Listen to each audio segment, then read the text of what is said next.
I'm going to look at the functions that work with signed numbers in Affinity's procedural texture filter.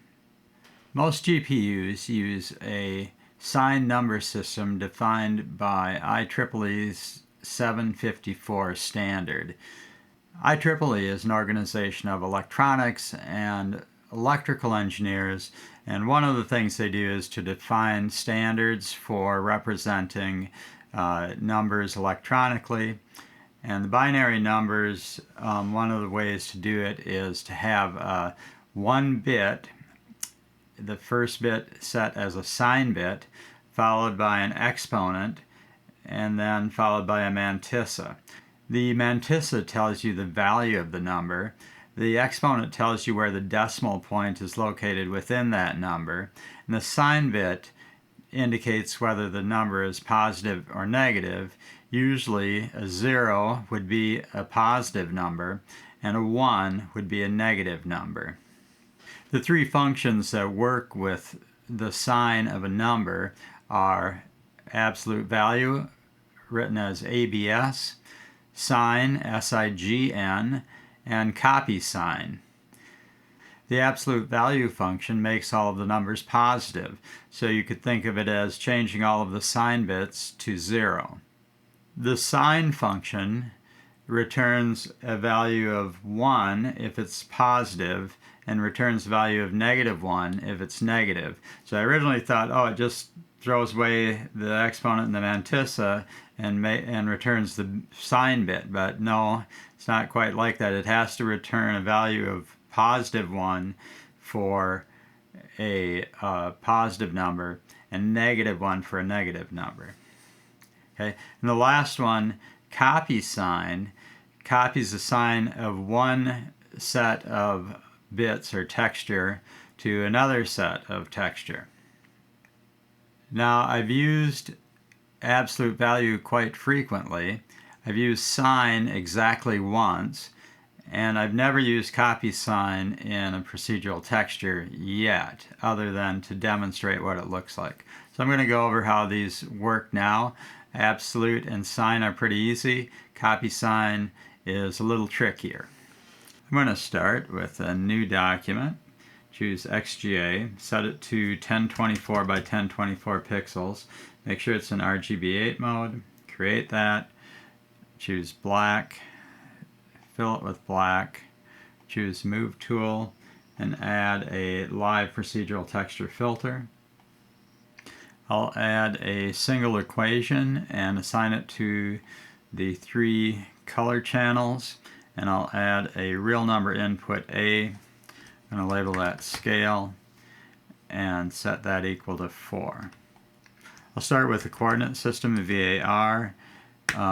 V equals vec2 of relative x and relative y coordinates times A, my scaling factor, and divided by W, which is width of the document in pixels. And then, let's look at that. Now I'll add Perlin noise, so I'll add a semicolon. I'll type in Perlin, and V, I use coordinate system V.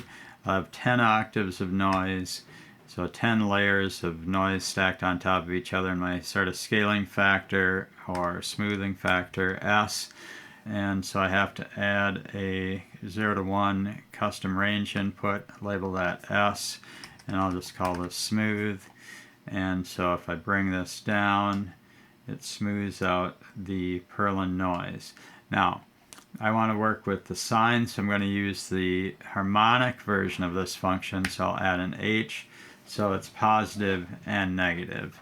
And then I'm going to add a second equation just so I can see what those negative values look like, and I'll paste this, a copy of this down here. I'll turn off the green and the blue up here and turn them on down here, and I'll make this negative. So the positive numbers are in red and the negative numbers are in blue. Now I'm going to apply an absolute function to my Perlin H function, and so I'll just put absolute on this, and now if I turn off these and turn on these, I can see it converts my Perlin noise function from black and white to having sort of this line in the middle of it. So instead of being completely smooth, it has these lines all over where it flips this upside down. This can be used as sort of a nice effect, especially if I zoom way out to about 200 or maybe only 100. You can see these little granules. Make sort of a nice granular effect as opposed to the original Perlin noise, which if I take this absolute off again, I get sort of this type of effect. So they're quite different from each other. Next, I'm going to look at the sine of this. So I'll take the sine of my Perlin H noise, and I'll zoom in on that a little bit. I'll go back to 4. So you can see this one is very sharp edges. There's no smoothing of the edges on this. I just have the sine of that function, and it's either positive or negative 1. I'm going to show an example where I use the sine function to create a sawtooth wave. So if I start with a coordinate system v equals vec2 of rx and ry times a divided by w, I'm going to look at an application of the sine function, sign, and I was trying to create a sawtooth wave shape. And so if I look at that, if I take v dot y and then add the fraction of v dot x to it, I get this discontinuity at 0. So if I double click here, drag this, okay, that's the 0 coordinate, and there's this discontinuity because the fraction actually contains a sign value. If it's positive, it gives you the fraction of the number that's positive, and if it's negative, it gives you the fraction of the number with the negative sign included in there. And so I thought, okay, well, maybe I could just subtract off the sign of the fraction of v dot x from this, and maybe that'd take care of it. And that shifts it the other way. So I still have the discontinuity. So then I thought, okay, I have to divide that by 2. So I did. And that gives me a sawtooth wave. And so if I wanted a sawtooth, a wave shape like this, or an oscillator like that, I could use that. And there isn't an oscillator that looks like this.